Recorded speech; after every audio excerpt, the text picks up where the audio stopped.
Finally, you've returned, Doctor. Did you find anything of value? Yes, nurse. You've worked your first miracle, Doctor. Now, this patient here needs immediate treatment. Duty calls. When the storm has passed, I'll show you how to mix the remedy yourself with the same basic ingredients. Many thanks, Doctor. When you've finished, you ought to report to Dr. Swansea in his office. He's been looking for you. Seemed pressing.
Please, Jonathan, come in. Fascinating, is it not? In the last decade, so many mysteries have been brought to light with our microscopes. The human body, biology's penultimate frontier. The more we explore its boundaries, the less we're able to trace a clear line between life and death. You, my friend, have a foot in both countries. The view must be vertiginous. It's at least as vertiginous as chatting about vampires with you, I would say. This must be all so new to you. This area of town, the hospital, a brand new life. How stimulating it must be. I wish I could share your enthusiasm, Dr. Swansea, but my condition defies scientific categorization. Undead? Unalive? Immortality defies logic. I cannot express my thrill at this serendipitous turn of events. The world's most eminent specialist in blood transfusions, a vampire. One might say a gift from heaven. It may seem strange, but your words have brought me some comfort here. Forgive me. I've been an admirer of your work for a long time, and now you are so much more than a brilliant physician. And please, call me Edgar. There is no need to apologize, Edgar. You offered me sanctuary when I had none. Very well. I have a task for you, Jonathan. Something that will require all your newfound skills. Please, go on. The Pembroke only survives through the generosity of our benefactors. Unfortunately, our main donor has found herself in a bit of a bind. Now, if you could help her out... A spokesman or politician is what you need. That's not my calling. And until I come to understand what has happened to me, I require discretion. Discretion is in order, Jonathan. Lady Ashbury has recently received rather indelicate correspondence that, if revealed, would jeopardize her position. And you would like me to eradicate this threat? By the stole, of course not. I would just like you to pay her a visit. Her ladyship is certainly near the tents outside, tending the sick. You can't miss her.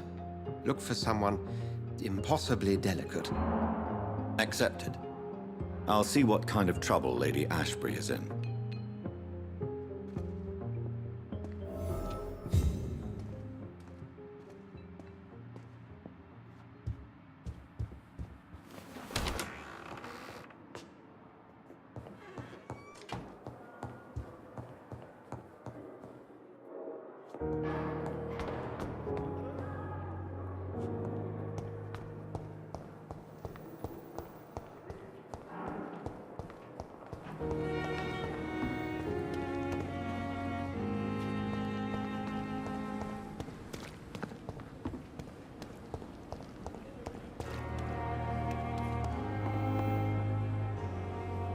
The flu took my dear wife, Emily.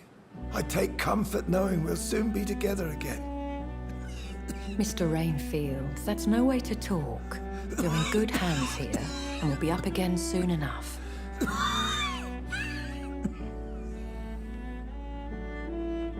Now do me a kindness and get some sleep. I'll be back round later. Your words are kind, the blessings of an angel. You're the sweet, sweet Lady of Mercy.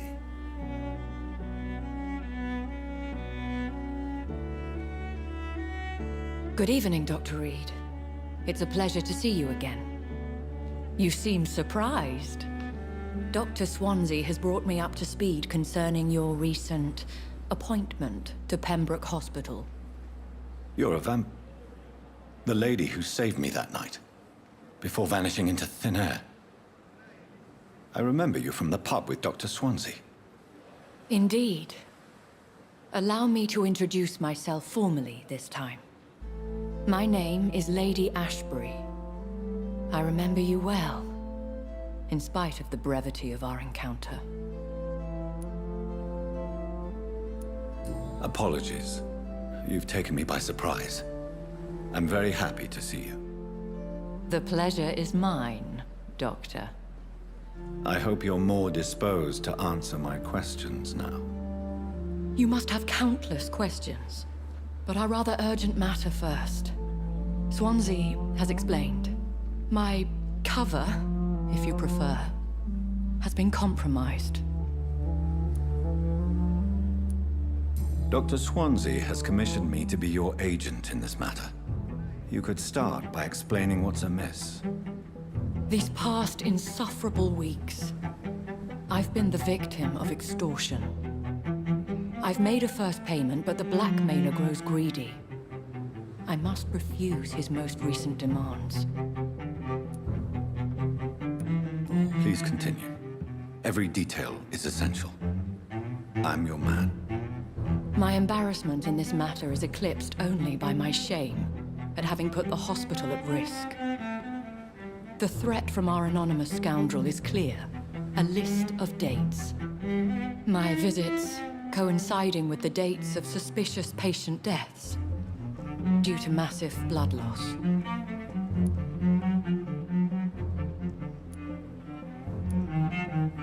I'll take care of it. Do you know where I should start? If that was the case, I'd settle the matter myself. You could talk to our local gossip, Harriet Jones. Not a pin drops here without her hearing about it. I'll meet that woman now. My life, as others know, is in your hands, Dr. Reed. I'm sure of your discretion, but I do fear your powers of persuasion will be put to the test. When this is resolved, I'll be your obligé.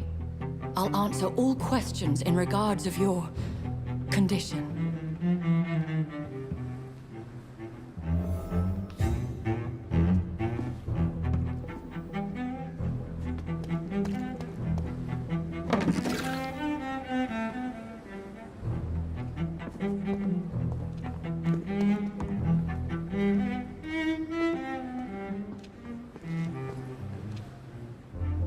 Good evening, sir. So it is true. The famous Dr. Reed has joined us. I can't think of any better during these terrible times. Do we know each other? Actually, yes. We met once before, at the Rockefeller University in New York. Dr. Tippett, yes, I remember. I was assisting Professor Carell in his research about coronary bypasses. He had nothing but praise for you. He was also very confident about your future. And look at you now. Eminent surgeon and blood transfusion specialist.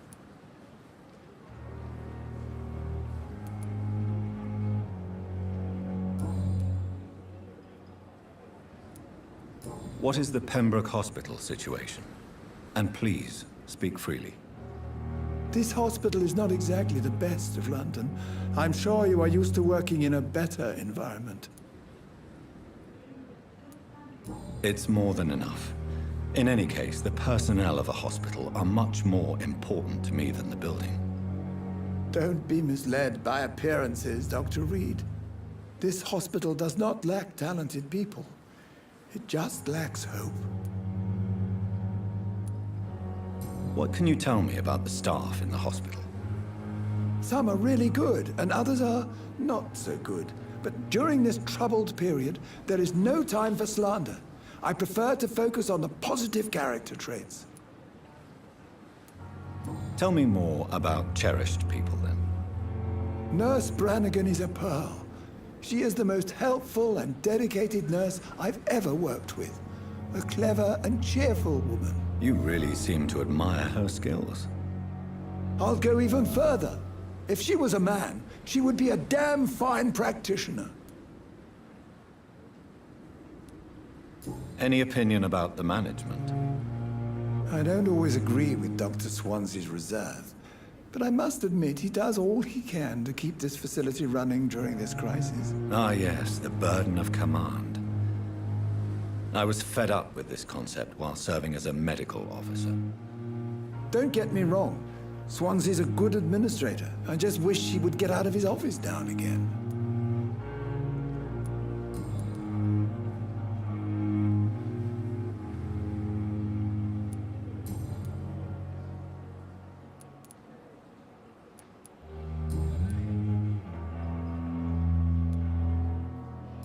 Corin, I want you to tell me about Mr. Connor. How did he die? What happened? He was my patient. He died because of my mistake. That's the blunt truth.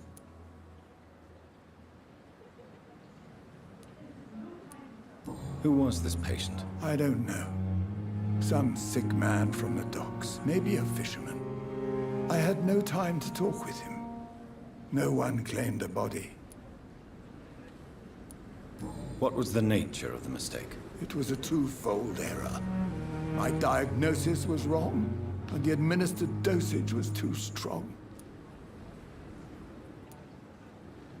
Why not stop practicing? Are you mad?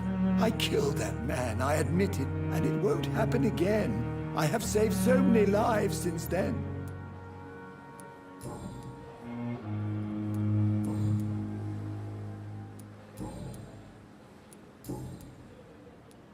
Have you heard of any underhand dealings going on in this hospital? I have no time for such triviality, my dear colleague. We're here to save lives.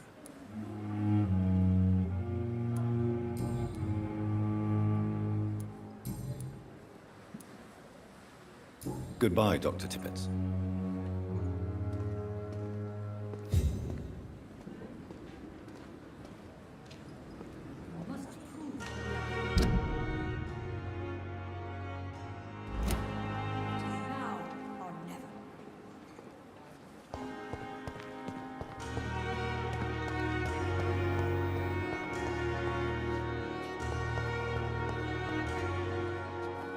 Disgust on every street corner.